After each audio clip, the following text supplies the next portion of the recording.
नमस्कार दोस्तों, के क्लासेस के यूट्यूब चैनल में आपका एक बार फिर से स्वागत है।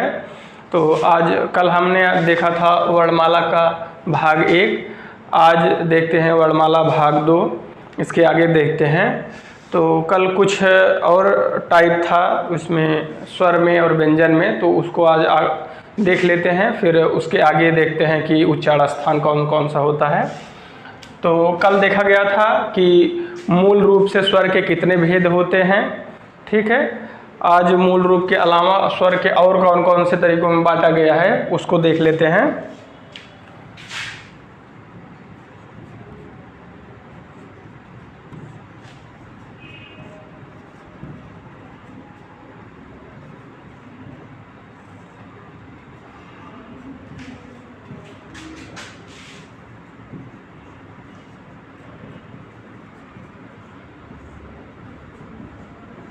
ठीक दोस्तों, तो देखिए मात्रा और या उच्चारण काल के आधार पर अगर पूछा जाए कि स्वर के कितने भेद होते हैं, ये स्वर के भेद में ही आएगा। ठीक, स्वर के भेद। मात्रा या उच्चारण काल के आधार पर तो ये भी 3 प्रकार के होते हैं, ये भी 3 प्रकार के होते हैं और मूल रूप से भी 3 प्रकार के ही थे। तो इसमें पहला होगा, उसमें भी ह्रस्व स्वर था, इसमें भी होगा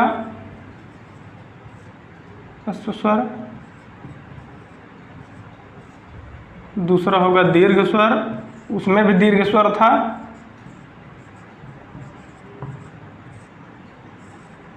उसमें था संयुक्त स्वर, इसमें होगा प्लुत स्वर। प्लुत स्वर। ठीक दोस्तों, पहला हो गया ह्रस्व स्वर, दूसरा हो गया दीर्घ स्वर और तीसरा हो गया प्लुत स्वर। तो देखिए इसमें तो ह्रस्व स्वर को अगर देखा जाए तो ह्रस्व स्वर में उसमें क्या था, ह्रस्व या मूल स्वर जिसको बोलते हैं। तो आ, मूल स्वर आ, फिर मूल स्वर ई, फिर उसके बाद आ, ई, उ और री।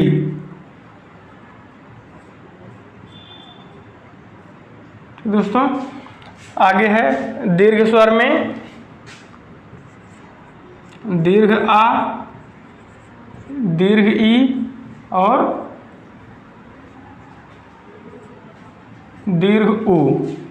ठीक दोस्तों, तो देखिए अगर इसकी परिभाषा की बात की जाए तो ये ऐसे स्वर होते हैं जिनका उच्चारण करते समय मुख से कम वायु निकलती है। ठीक दोस्तों, ये ऐसे स्वर होते हैं जिनका उच्चारण करते समय मुख से कम प्राणवायु निकलती है। तो यहाँ पे हम लिख देते हैं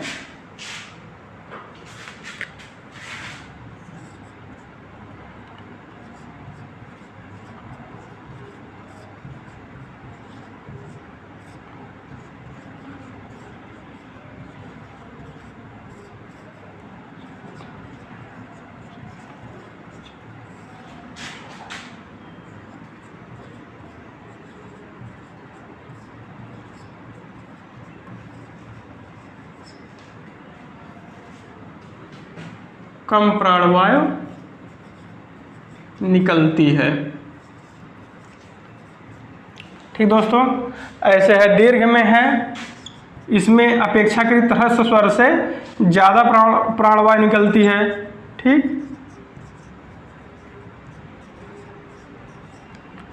अपेक्षाकृत ज़्यादा प्राणवायु निकलती है।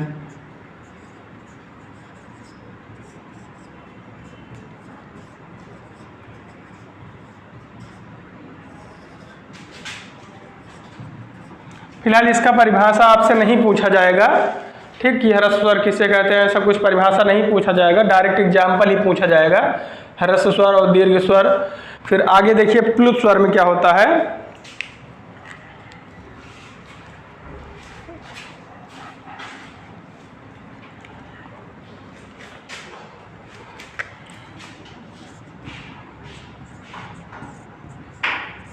जिन स्वर के उच्चारण में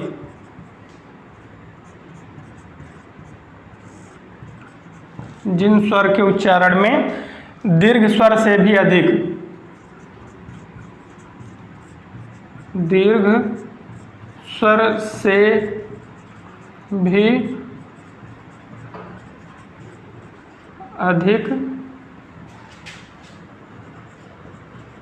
प्राणवायु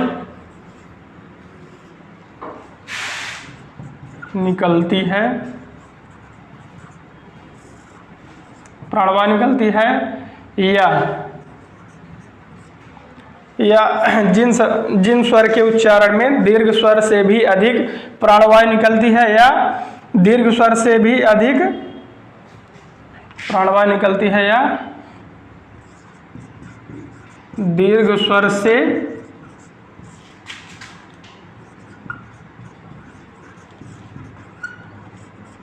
अधिक समय लगता है।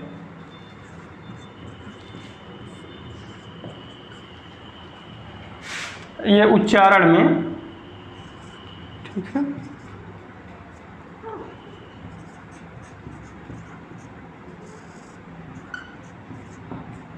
देखिए, जिन स्वर के उच्चारण में दीर्घ स्वर से भी अधिक प्राणवायु निकलती है या उच्चारण में दीर्घ स्वर से अधिक समय लगता है, उन्हें प्लुत स्वर कहते हैं। ठीक दोस्तों, उन्हें प्लुत स्वर कहते हैं। अब देखिए, इसमें इम्पॉर्टेंट कौन सा है? प्लुत स्वर बहुत ही इम्पॉर्टेंट है। इसका एग्जाम्पल पूछा जाता है कि ये कैसे है, इनका नोट बना के लिख लीजिए आगे। ऐसे कुछ नोट बनाकर आगे लिख लीजिए कि यह त्रिमात्रिक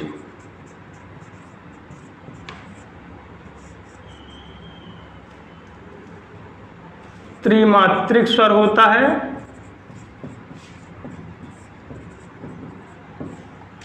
ठीक दोस्तों, यह त्रिमात्रिक स्वर होता है। इनका यूज कहाँ पे होता है?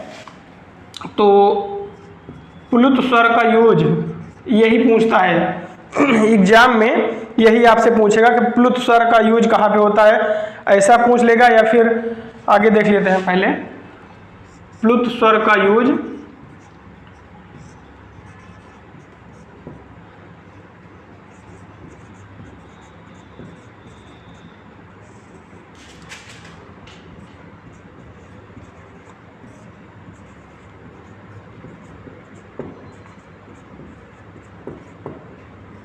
नाटक के संवादों में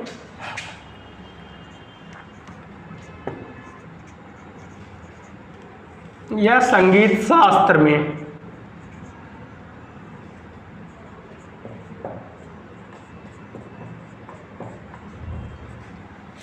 तो देखिए, यहाँ पे आपसे यही क्वेश्चन पूछेगा। यहाँ तक आपका परिभाषा नहीं पूछता है इसमें कि ह्रस्व स्वर किसे कहते हैं, दीर्घ स्वर किसे कहते हैं, प्लुत स्वर किसे कहते हैं, ऐसा कुछ नहीं पूछेगा। यही दो क्वेश्चन आपसे पूछेगा।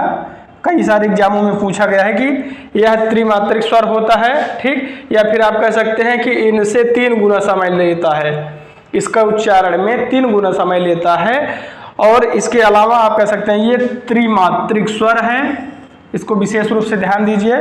और फिर आगे है, प्लुत स्वर का उपयोग नाटक के संवादों में और संगीत शास्त्र में होता है। तो ऑप्शन में दे देगा कि नाटक के संवादों में कौन सा क्वेश्चन रहेगा कि नाटक के संवादों में कौन सा स्वर का यूज होता है। ठीक, कौन से स्वर का यूज होते हैं?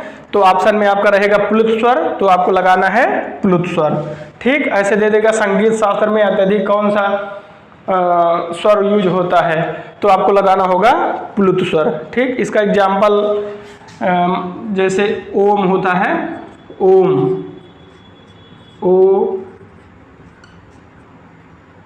होता है, ये प्लुत स्वर में इसका एग्जाम्पल है। ठीक दोस्तों, आगे आप लोग इसका स्क्रीनशॉट ले सकते हैं, स्क्रीनशॉट ले लीजिए आप लोग।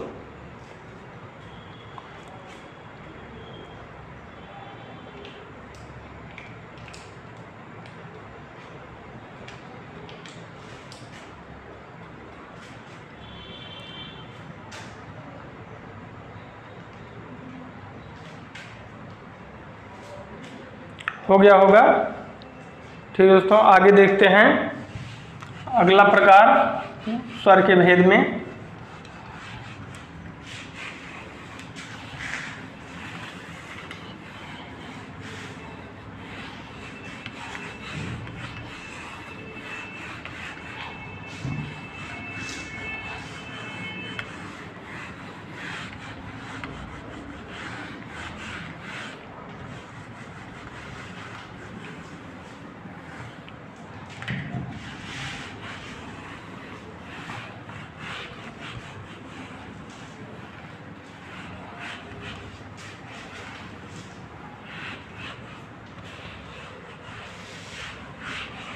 स्वर के भेद में अगला देखते हैं जीभ के प्रयोग के आधार पर।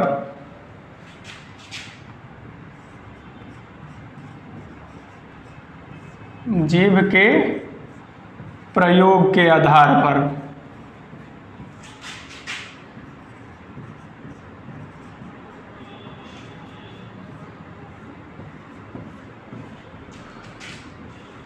ठीक दोस्तों, तो देखिए स्वर के भेद जीभ के प्रयोग के आधार पर कितने प्रकार के होते हैं। देखिए ये भी जीभ के प्रयोग के आधार पर भी ये भी 3 प्रकार के होते हैं। आपको ये भी विशेष रूप से याद करना है कि कौन से कितने प्रकार के होते हैं और किस टाइप। जैसे अगर पूछ लेगा आपसे एग्जाम में कि जीभ के प्रयोग के आधार पर बताइए, तो आपको बताना होगा 3 प्रकार के। ठीक, और कह देगा कि मूल रूप से स्वर कितने प्रकार के होते हैं, तभी आपको 3 प्रकार का बताना है। ठीक, तो आइए देखते हैं इसमें कौन कौन सा होता है। पहला होता है अग्रस्वर। ठीक है दोस्तों, पहला होता है अग्रस्वर, दूसरा होता है मध्यस्वर, तीसरा होता है पश्च स्वर।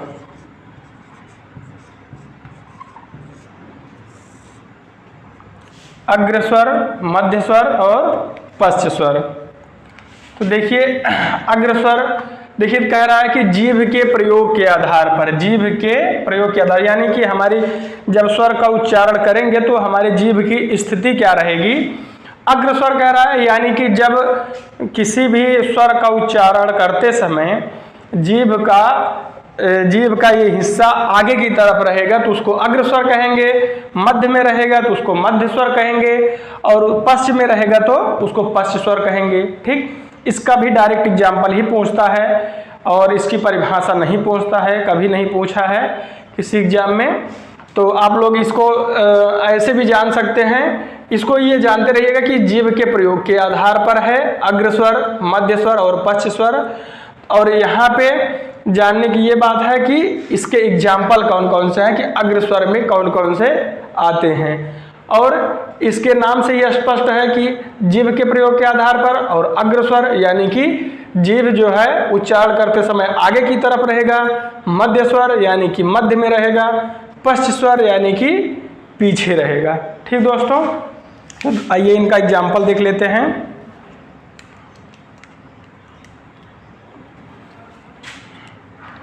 इनका परिभाषा देख लीजिए। परिभाषा की बात करें अगर,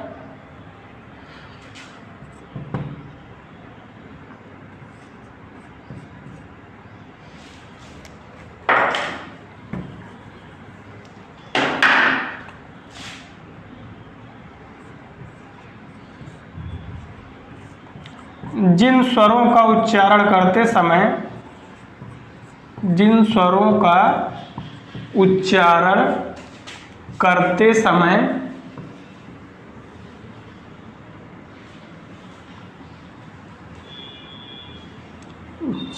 करते समय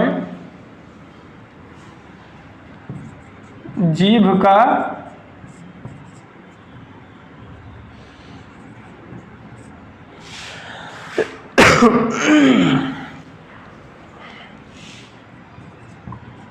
अग्रभाग काम में आता है।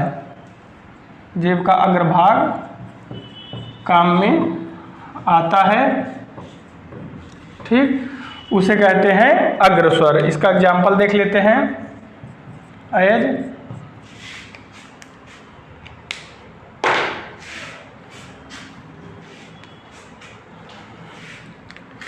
ई, दीर्घ ई, ए, ऐ, ठीक है, ये अग्रस्वर का एग्जाम्पल है। ई, दीर्घ ई, ए, ऐ। अभी हम आपको एक छोटा सा चार्ट बना के दिखा देंगे, उससे आपका कंफर्म हो जाएगा, ठीक है। अभी आप परेशान ना होइएगा। और फिर आगे इसमें है, इसका वो परिभाषा है कि जिन स्वरों के उच्चारण करते समय, ठीक, जिन स्वरों का उच्चारण करते समय जीभ का मध्य भाग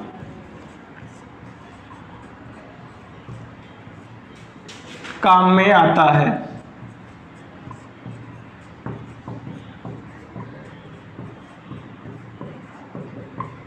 ठीक, जीभ का मध्य भाग काम में आता है, ठीक, उच्चारण करते समय जीभ का मध्य भाग काम में आता है, उसे मध्य स्वर कहते हैं। इसमें एक ही शब्द है, सॉरी एक ही स्वर है,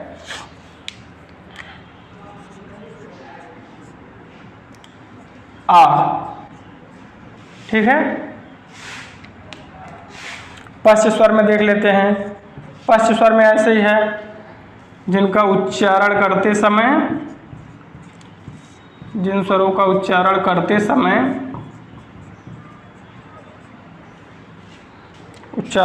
समय जीभ का पश्च भाग काम आता है, काम में आता है, उसे पश्च स्वर कहते हैं, ठीक, उसे पश्च स्वर कहते हैं,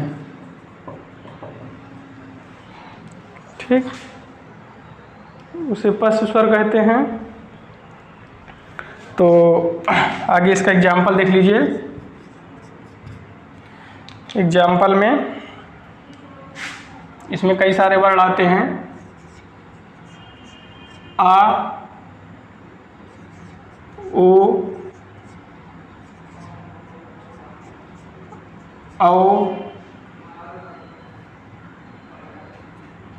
ओ लिख लीजिए, उसके बाद ओ, औ है। आ हो गया,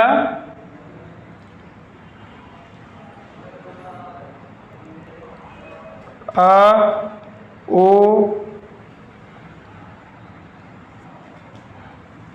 सॉरी, आ हो गया, ओ हो गया, औ हो गया, ठीक, आ, ओ, औ, उ, दीर्घ उ, आ, ओ, औ, उ, दीर्घ उ, और आ के ऊपर चंद्र है, ठीक। इसमें 6 आते हैं। आ, ओ, औ, उ, दीर्घ उ, और फिर आ, ठीक। ठीक दोस्तों, इसको आप लोग नोट कर लीजिए या फिर स्क्रीनशॉट ले लीजिए, ये बहुत ही इम्पॉर्टेंट है। इसका ये परिभाषा नहीं पूछता है, परिभाषा के अलावा ये एग्जाम्पल बहुत बार पूछता है, खास करके थोड़ा सा बड़े एग्जाम में पूछता है, बेसिक एग्जाम में नहीं पूछता है ये भी।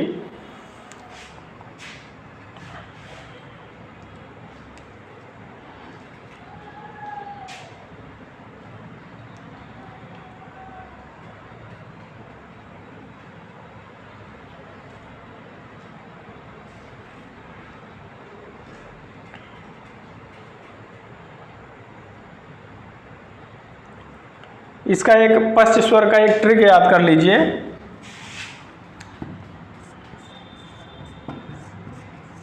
पश्च स्वर का एक ट्रिक है, अगर पश्च स्वर का आप याद कर लेंगे तो बाकी जो बचेगा वो मध्य स्वर में तो केवल एक वर्ण है, पहला वाला ही स्वर है, ठीक, मध्य स्वर में। और फिर उसके बाद जितना बचेगा वो किस में जाएगा, वो हो जाएगा अग्र स्वर में। यानी इसका एक ट्रिक याद कर लीजिए, आओ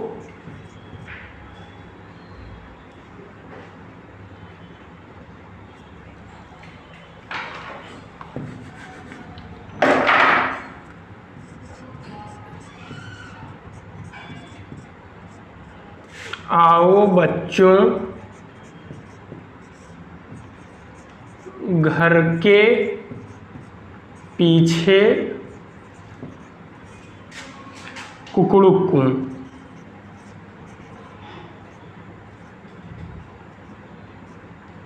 कुकड़ू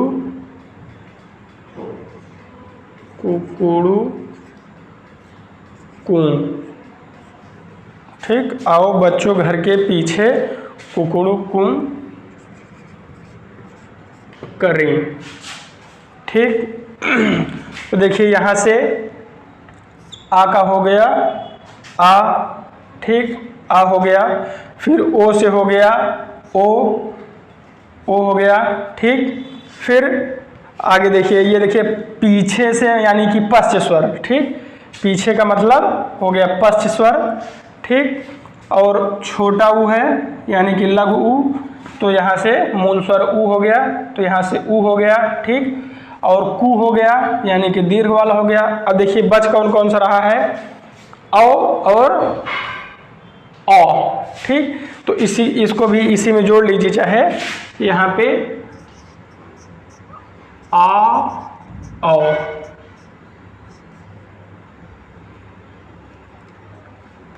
देखिए यहाँ पे आओ है, सीधा सीधा है, इसमें एक मात्रा टाइम बढ़ जा रहा है, इसमें भी एक मात्रा बढ़ जा रहा है, तो ऐसे ही जोड़ लीजिए। इसमें दो बच रहा, देखिए 1 2 3, सॉरी 1 2 और उसके बाद 3 4, ये हो गया, और 2 बच रहा है, ये टोटल 6 है, 1 2 3 4 5 6, ठीक। इसके अलावा जो बच रहा है सब इसमें हो जाएगा, ठीक है। इसको नोट कर लीजिए। ये पूछता है कि पश्च स्वर कौन सा है, ये एग्जाम्पल दे देगा, पूछेगा निम्न में से कौन सा पश्च स्वर है, ठीक है दोस्तों। तो इसको नोट कर लीजिए।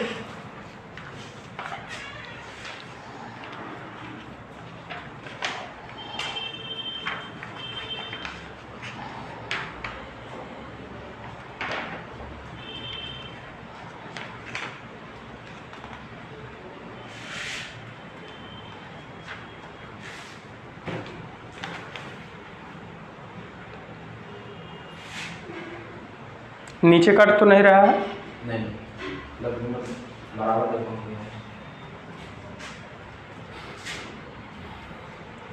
ठीक दोस्तों, आगे चला जाए। आप लोग स्क्रीनशॉट ले लिया करिए, अगर ना लिख पाए हों तो बाद में लिख सकते हैं।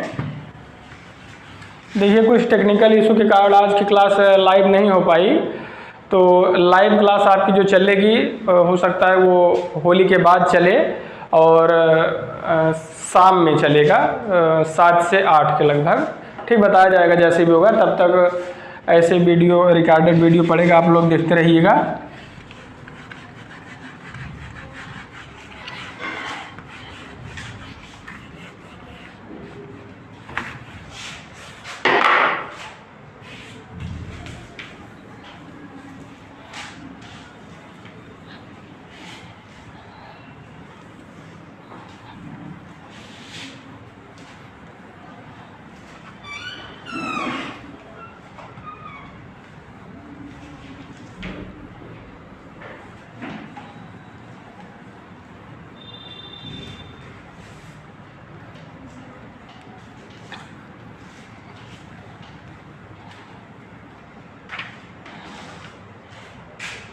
अब देखिए अगला टाइप है जीभ के उठने के आधार पे, ठीक, स्वर के भेद ही हैं। जीभ के उठने के आधार पर।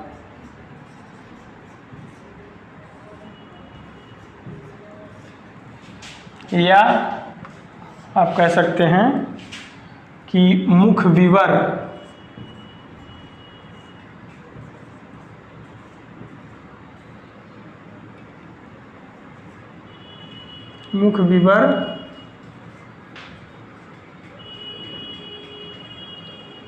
खुलने के आधार पर।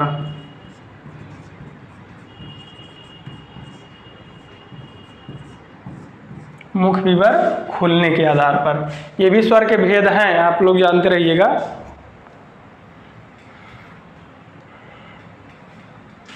ये देखिए, ये 4 प्रकार के होते हैं। ठीक, अभी तक आपने पढ़ा कि मूल स्वर कितने प्रकार के होते हैं, तो 3 प्रकार के, ह्रस्व, दीर्घ और संयुक्त। फिर इसके पहले की जीभ के प्रयोग के आधार पर, तो जीभ के प्रयोग के आधार पर वो भी 3 प्रकार के थे। ठीक, ह्रस्व स्वर और उसके बाद दीर्घ स्वर, उसके बाद प्लुत स्वर। अब आप पढ़ेंगे जीभ के उठने के आधार पर या फिर मुख विवर खुलने के आधार पर। पहला होगा इसमें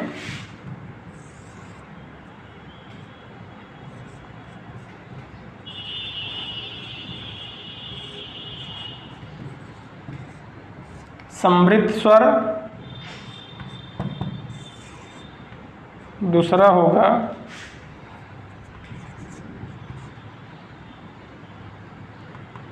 अर्ध समृद्ध,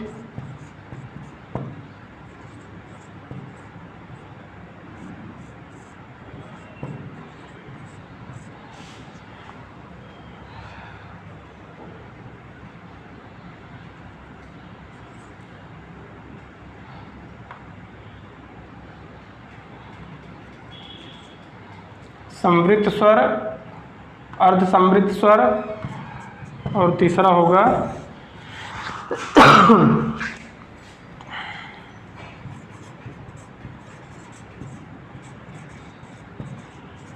अर्धविवृत स्वर, और चौथा होगा विवृत स्वर।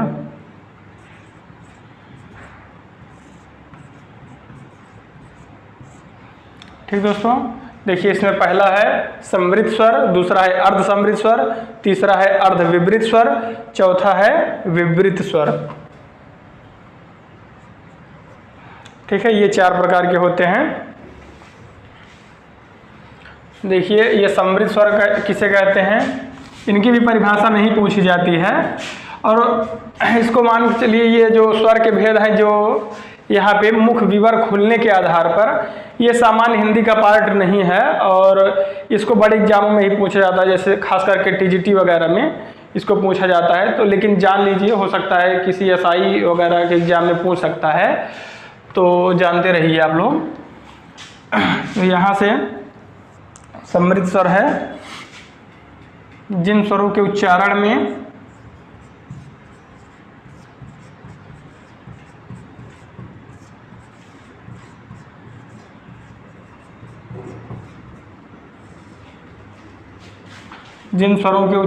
में मुख द्वार या फिर मुख विवर आप कह सकते हैं, लगभग बंद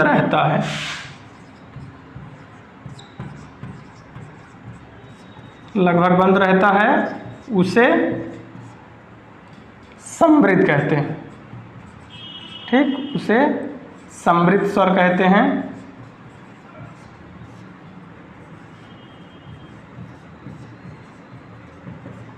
ठीक,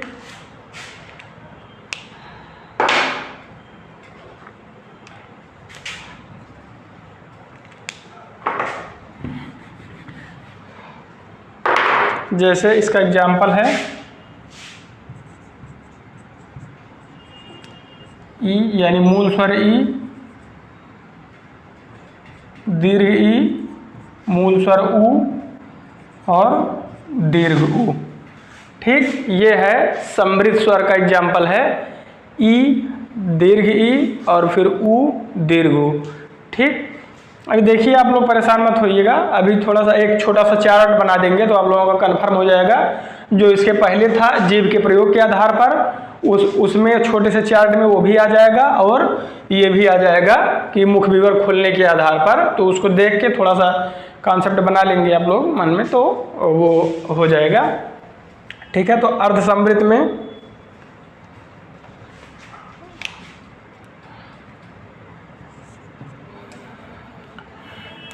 देखिए इसको आप जोड़ लीजिएगा आगे कि जिन स्वरों के उच्चारण में मुख द्वार लगभग बंद रहता है उसे समृद्ध स्वर कहते हैं। और इसमें है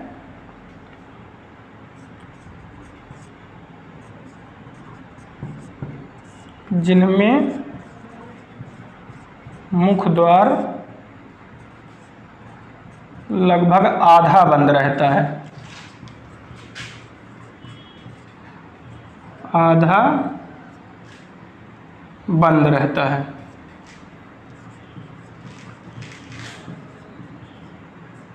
ठीक, जिनमें मुख द्वार लगभग आधा बंद रहता है उसे अर्धसंवृत कहते हैं। इसका एग्जाम्पल है ए और ओ, इसका एग्जाम्पल है ए और ओ। ठीक, अगला है अर्धविपरीत। अर्धविपरीत देखिए विपरीत होता है जो पूरी तरह से जिसका उच्चारण जिन स्वरों का उच्चारण करते समय मुख द्वार पूरा खुला रहे उसे विपरीत कहेंगे, और जिन स्वरों का उच्चारण करते समय मुख द्वार आधा खुला रहे या फिर थोड़ा खुला रहे उन्हें अर्धविपरीत कहेंगे। ठीक,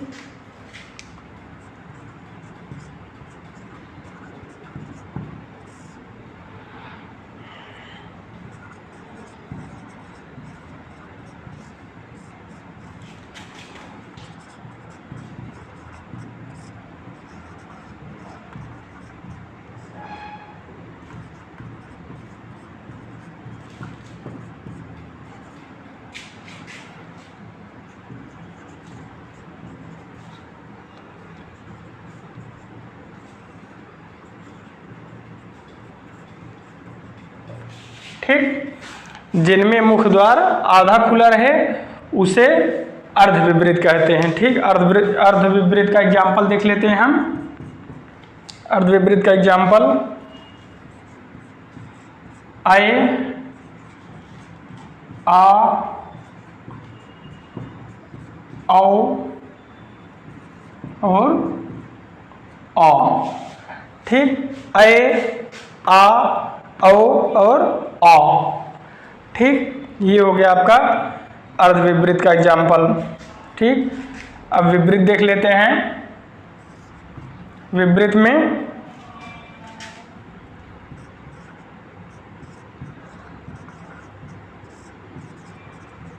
जिनका उच्चारण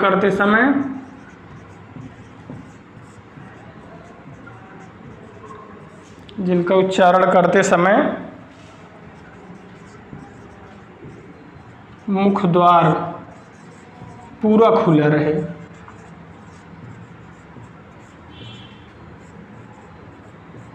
ठीक, जिनका उच्चारण करते समय मुख द्वार पूरा खुला रहे उसे क्या कहेंगे? विपरीत स्वर कहेंगे। विपरीत स्वर का एग्जाम्पल इसमें एक ही आता है आ, यानी कि दीर्घ आ। ठीक है, तो इसका भी परिभाषा आपसे नहीं पूछेगा, अगर पूछेगा भी तो यही एग्जाम्पल दे के पूछेगा निम्न में से कौन सा अर्धविपरीत स्वर है, निम्न में से कौन सा विपरीत स्वर है, निम्न में से कौन सा समृद्ध स्वर है। ठीक दोस्तों, तो इसको आप लोग नोट कर लीजिए या फिर स्क्रीनशॉट ले लीजिए और फिर हम आगे बढ़ते हैं। इसका चार्ट बना देते हैं तो आप लोगों को याद करने में आसानी होगी।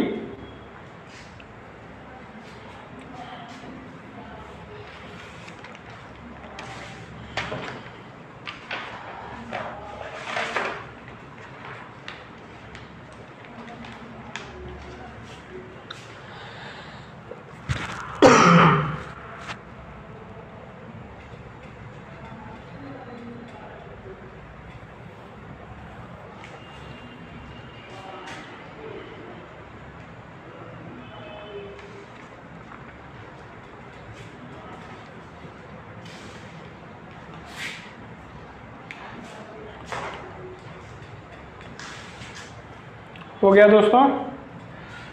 आगे चलते हैं, देखते हैं, इसका चार्ट बना लेते हैं।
अग्रस्वर, मध्य स्वर और पश्च स्वर, इसे केंद्रीय स्वर भी कहते हैं।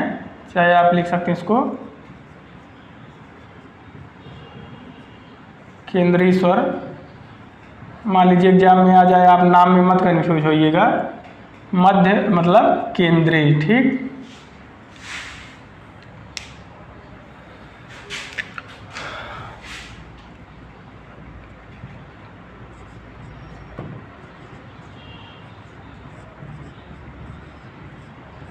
हो गया समृद्ध,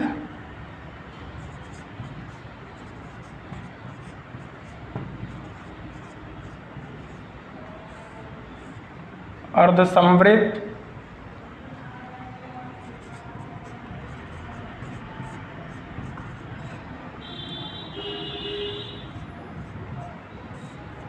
अर्ध विवृत,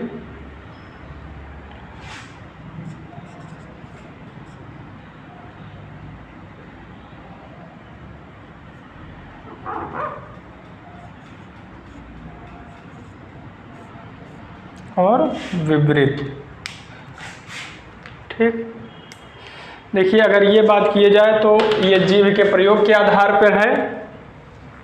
अगर यहाँ पे हम लिख दें ब्लैक कलर से, देखिए यहाँ पे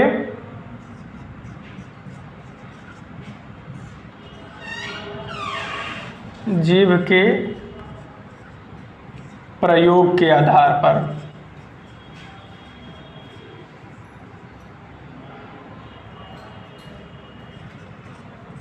ठीक, ये वाला हो गया। और इधर अगर देखा जाए तो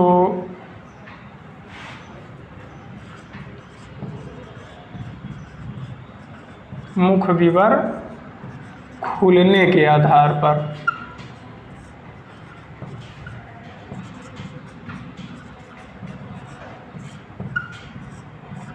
ठीक, ये इस साइड है ऐसे, और जीभ के प्रयोग के आधार पर ये इस साइड है, ठीक। इसको आप लोग चाहे नोट कर लीजिएगा साफ साफ, या फिर इधर से, या फिर इसको ना भी नोट करेंगे तो इसके पिछले वीडियो में इसके जस्ट पीछे, सॉरी, इसके जस्ट पीछे बताया गया है कि कौन सा टाइप है।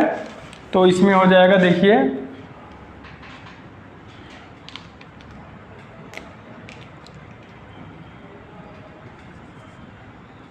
ई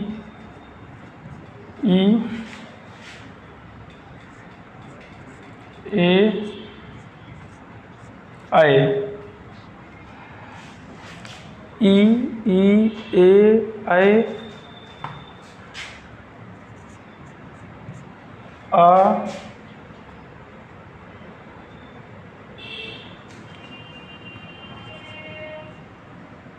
ऊ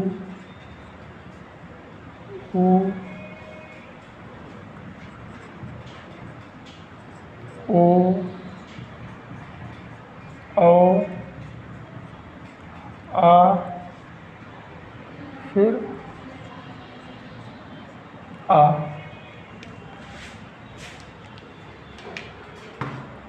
अर्ध विपरीत इंद्रिय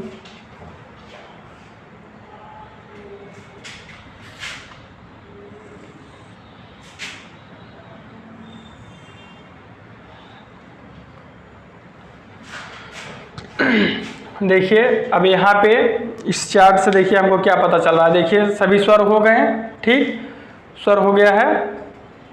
अब इसमें अच्छा कोई अच्छा ठीक है, आ है।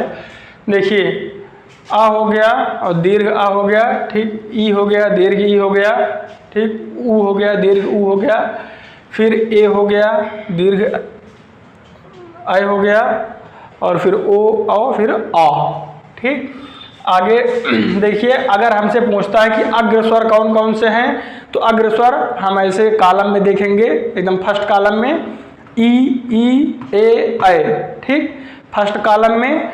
और मध्य स्वर या केंद्रीय स्वर अगर पूछा जाए तो आ हो जाएगा, ठीक, ऐसे सीधे कॉलम में देखिए। फिर पश्च स्वर, अगर पश्च स्वर पूछा जाए तो देखिए हम ट्रिक भी बताए थे कि आओ बच्चों घर के पीछे कुकुड़ुकू करें, ठीक, तो वो ट्रिक के माध्यम से बताए भी थे, तो आप इसको याद कर लीजिएगा कि यानी कि पश्च स्वर में कौन कौन से आएंगे, ठीक, ये हो गया ऊ, दीर्घ ऊ, फिर ओ औ, फिर आ, फिर आ, ठीक, दीर्घ आ। फिर यहाँ से अगर पूछा जाए ये कौन सा था, ये जीभ के प्रयोग के आधार पर था। इधर देखिए ये एरो लगा हुआ है, तीर का निशान लगा हुआ है कि ये जीभ के प्रयोग के आधार पर है, और इसको कॉलम वाइज देखना है कि अगर अग्र स्वर होगा तो ये होगा, मध्य स्वर या केंद्रीय स्वर होगा तो ये होगा, और पश्च स्वर या केंद्रीय पश्च स्वर होगा तो ये होगा, ठीक। अब आगे जब पूछेगा कि मुख विवर खुलने के आधार पर, तो मुख विवर खुलने के आधार की बात किया जाए तो संवृत्त स्वर, संवृत्त स्वर की बात की जाए तो ये ऐसे सीधे आप देख सकते हैं कि ई, दीर्घ ई, ऊ और दीर्घ ऊ। आप पीछे इसके जस्ट पीछे जो आपको बताया गया है उसको देखेंगे तो यही सेम मिलेगा, ठीक, जो चार्ट में बताया गया है वही सेम मिलेगा। तो संवृत्त स्वर ई ऊ, फिर इधर अर्ध संवृत्त स्वर में ए और ओ, फिर अर्ध विवृत स्वर में फिर ऐ और आ यानी मूल स्वर आ, फिर औ, फिर आ, फिर इधर विवृत स्वर में, विवृत स्वर में केवल आ, ठीक, दीर्घ आ रहेगा, ठीक दोस्तों। तो इसका चार्ट का जो है आप चाहे स्क्रीनशॉट ले लीजिए, चाहे इसको नोट करके बना लीजिए अच्छे से, ये आपको बहुत काम देगा सभी चीज़ों में याद करने के लिए। आपको ऐसा भी पूछ सकता है एग्जाम में, अगर बहुत ज़्यादा टफ बनाएगा तो ऐसा पूछ सकता है कि निम्न में से कौन सा, कोई एक एग्जाम्पल देगा, कहेगा कि निम्न में से कौन सा है जो कि अग्रस्वर और अर्धविवृत है। अगर कहेगा कि निम्न में से कौन सा एग्जाम्पल ऐसा है कि कौन सा ऑप्शन ऐसा है कि जो अग्रस्वर है और विवृत है, तो देखिए अग्रस्वर है उसके साथ साथ विवृत भी होना चाहिए, सॉरी अर्धविवृत भी होना चाहिए, तो कौन सा होगा, ये होगा ऐ। देखिए क्वेश्चन में कहेगा कि अगर बहुत ज़्यादा टफ बनाएगा तभी ऐसा क्वेश्चन पूछेगा, अन्यथा नहीं। अगर पूछेगा कि अग्रस्वर भी है, ऐसा कौन सा ऑप्शन है जो अग्रस्वर भी है और अर्धविवृत भी है, तो आपका कौन सा हो जाएगा। देखिए यहाँ से कॉलम देखेंगे और यहाँ से रो देखेंगे यानी कि लाइन, ठीक। तो यहाँ से क्षैतिज रेखा देखेंगे इसमें पड़ेगा, और ये ऊर्ध्वाधर वाला देखेंगे तो ये वाला पड़ेगा। अगर पूछेगा कि कौन सा मध्य स्वर है और अर्धविवृत भी है, तो आपका कौन सा हो जाएगा, आ हो जाएगा, ठीक। और आगे पूछेगा कि निम्न में से कौन सा कौन सा ऐसा स्वर है जो अर्धसंवृत है, जो अर्धसंवृत है और पश्च स्वर भी है। ठीक, पश्च स्वर भी है और अर्धसंवृत भी है। ठीक, तो देखिए अर्धसंवृत आप देखेंगे ओ और पश्च स्वर। ठीक, तो आपका क्या हो जाएगा ओ। ठीक दोस्तों, तो आगे चलते हैं आप।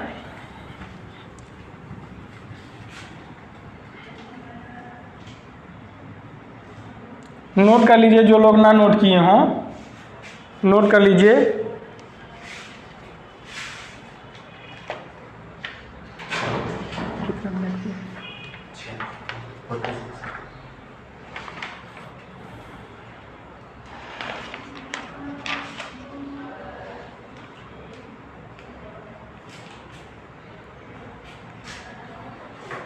तो देखिए अब आज का समय तो हो रहा है, लास्ट है, लगभग समय चल रहा है, तो आज की क्लास का लास्ट समय है। तो आप लास्ट में आज से शुरू कर देते हैं कि रोज़ चाहे 10 पर्यायवाची या फिर 5 पर्यायवाची, जैसा भी आप सक्षम हो, हम आज 10 पर्यायवाची शब्द लिखा दे रहे हैं।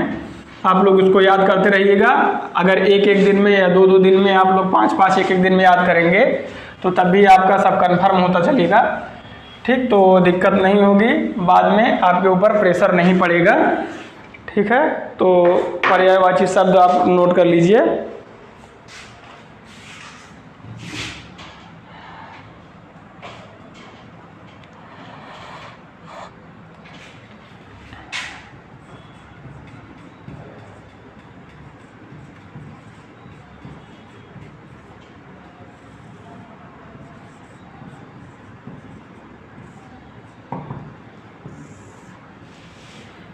पर्यायवाची शब्द।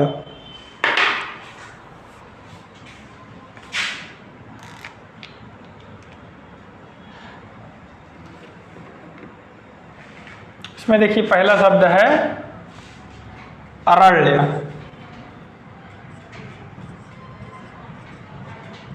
अरण्य मीन्स होता है जंगल। ठीक, तो इसका पर्यायवाची हो गया जंगल। ठीक, वन,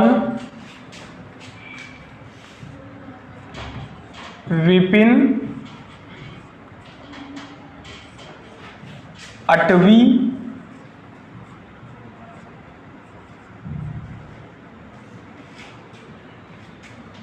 कानन,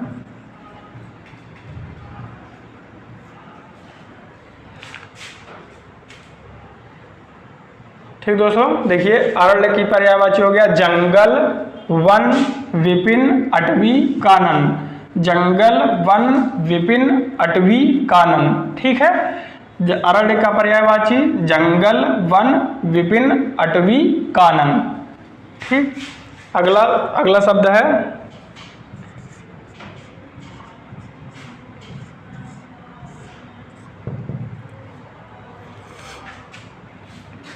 अग्नि की पर्यायवाची है आग,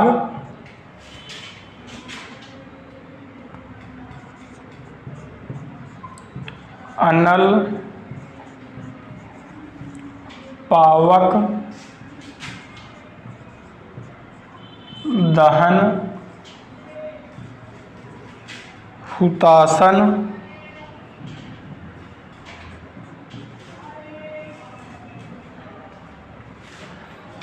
वैश्वानर,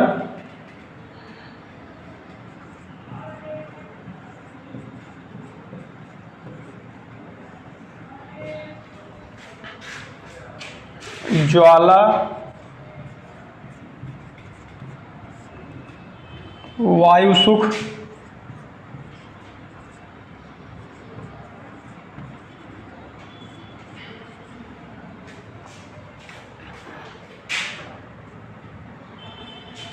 ज्वलन,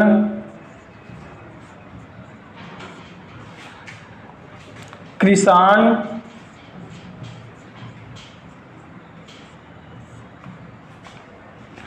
रोहिताश्व,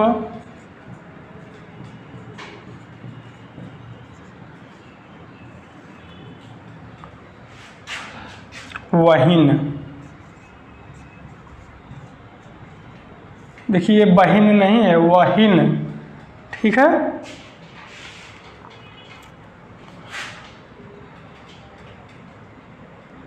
और भी है, धूमकेतु है,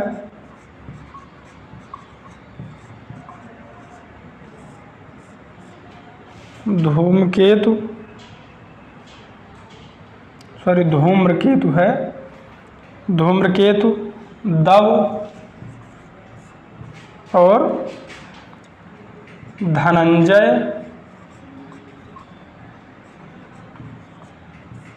धनंजय, जातदेव। ठीक है। देखिए इसमें ज़्यादा शब्द इसलिए हैं, इसमें भी पूछा गया है, इसमें से भी पूछा गया है, कई सारे वर्ड इसमें हैं जो कि पूछा गया है, तो कोई सा भी पूछ सकता है।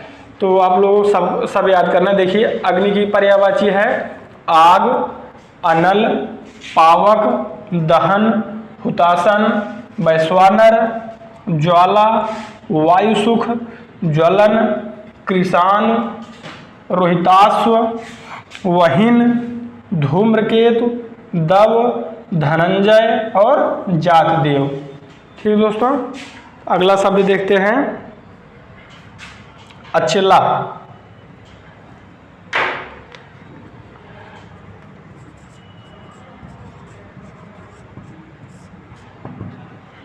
अचला देखते हैं, पृथ्वी,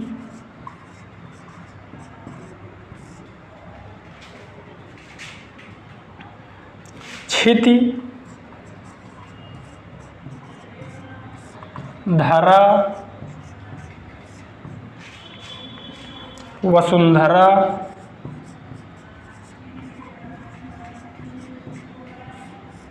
वसुधा,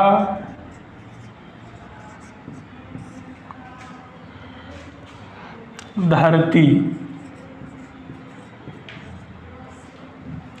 ठीक दोस्तों, देखिए पृथ्वी की पर्यायवाची हो गई अचला, क्षिति, धरा, वसुंधरा, वसुधा और धरती। ठीक है, 3 शब्द हो गए।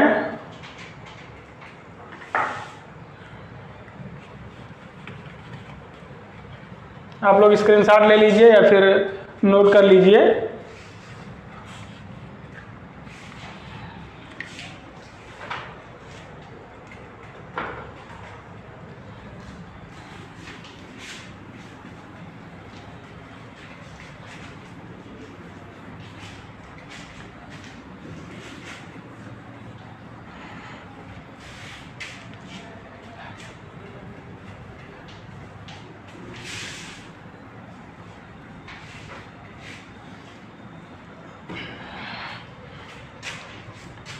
अगला है असुर।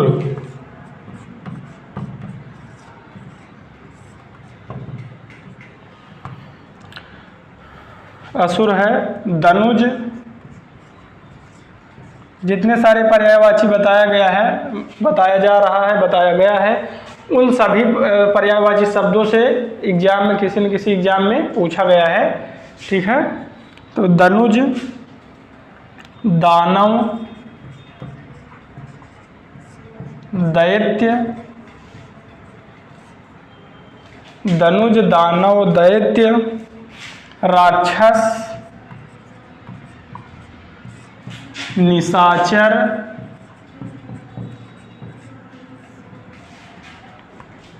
रजनीचर,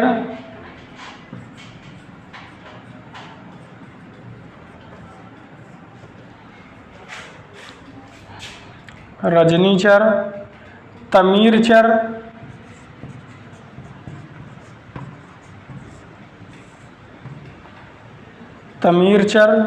यातुधान,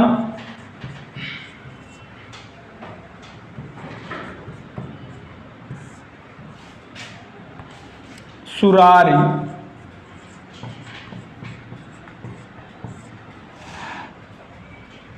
ठीक है, तो देखिए असुर की पर्यायवाची दनुज, दानव, दैत्य, राक्षस, निशाचर मीन्स जैसे रात में चलने वाला, रजनीचर मतलब रात में चलने वाला, रजनी मीन्स रात होता है, निशा मतलब रात होता है। तो दनिज, दानव, दैत्य, राक्षस, निशाचर, रजनीचर और तमीरचर और यातुधान और सुरारी।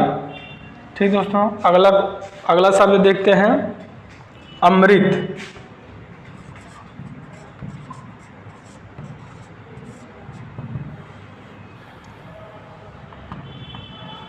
सुधा,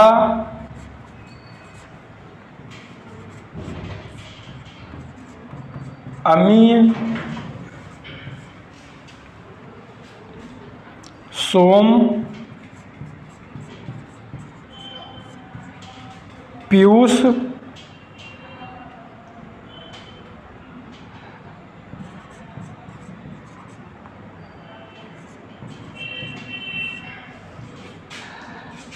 अम्मी।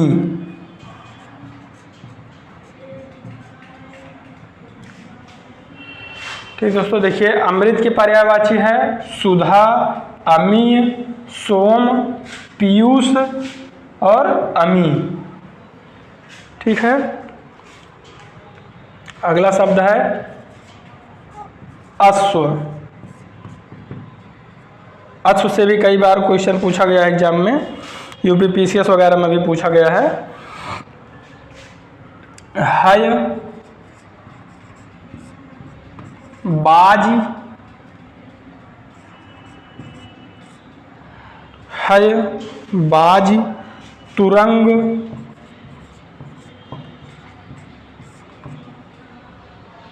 हय, बाज, तुरंग, घोटक, घोटक, घोड़ा। अश्व हो गया है, हाँ अश्व का ही है।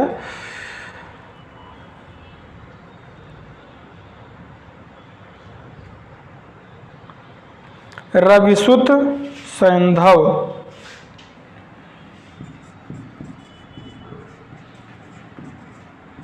रविसुत और सैंधव। ठीक है, अश्व का हो गया हय, बाज, तुरंग, घोटक, घोड़ा, रविसुत, सैंधव।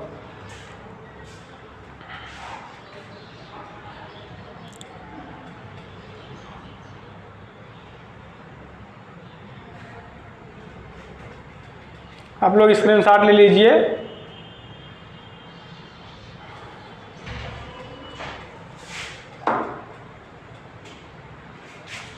छह शब्द हो गए हैं, 2-3 शब्द और ले लेते हैं, एक दिन के लिए पर्याप्त हो जाएगा।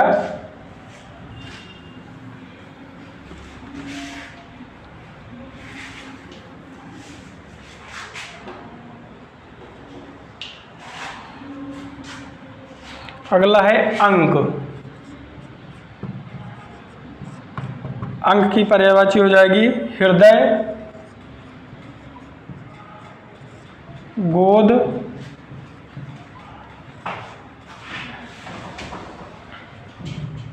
संख्या,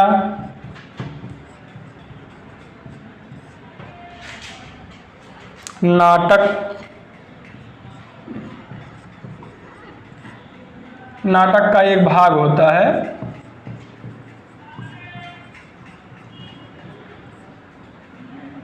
जैसे आप लोग कोई वेब सीरीज वगैरह देखते होंगे तो उसमें देता नहीं है कि जैसे ये सीरीज 1 है, सीरीज 2 है, तो उसी हिसाब से जैसे नाटक का एक भाग होता है, अंक बोलते हैं उसी को, सीरीज। और उसके बाद सर्ग। ठीक है, अंक की पर्यायवाची हो गई हृदय, गोद, संख्या, नाटक का एक भाग और सर्ग। देखिए पर्यायवाची और समानार्थी 2 शब्द हैं, दोनों आपको एक ही लग रहा होगा लेकिन दोनों के अर्थ अलग अलग होते हैं। पर्यायवाची ये होती है जैसे अंक है, तो देखिए अंक मीन्स क्या होता है हृदय, और गोद देखिए हृदय अलग चीज है, गोद अलग चीज है, संख्या अलग चीज है, और नाटक का एक भाग अलग है। ठीक, लेकिन पर्यायवाची सब एक ही के हैं, अंक के। जबकि समानार्थी में ये होगा कि अर्थ समान होगा। जैसे अंक मीन्स अगर हृदय हो रहा है तो हृदय का ही और कोई अर्थ ऐसा होगा उसी को लिया जाएगा। ठीक, ऐसा नहीं है कि हृदय के साथ फिर गोंद को लिया जाएगा तो वो समानार्थी हो जाएगा। ठीक है, तो यही अंतर होता है समानार्थी और पर्यायवाची में। तो अगला है अप्सरा।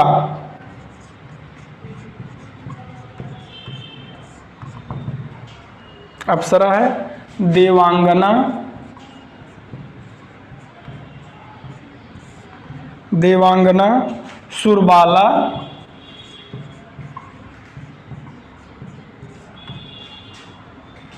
दिव्यांगना,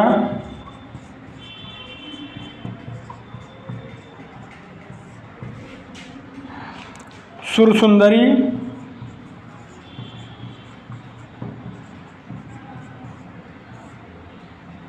सुरसुंदरी, देवबाला। ठीक, देवबाला। अगला है अतिथि।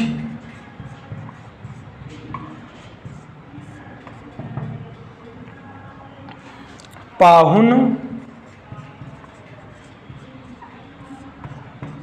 मेहमान, पाहुन, मेहमान, आगंतुक,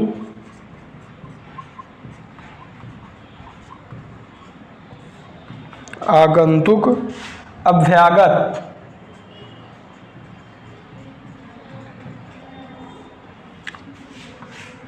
देखिए अप्सरा का हो गया देवांगना, सुरबाला, दिव्यांगना, सुरसुंदरी और देवबाला। अतिथि, अतिथि का हो गया पाहुन, मेहमान, आगंतुक और अभ्यागत। अगला हो गया, एक और ले लेते हैं अंश।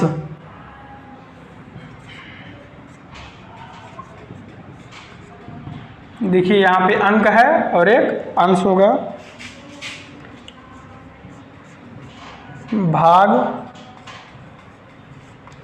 हिस्सा,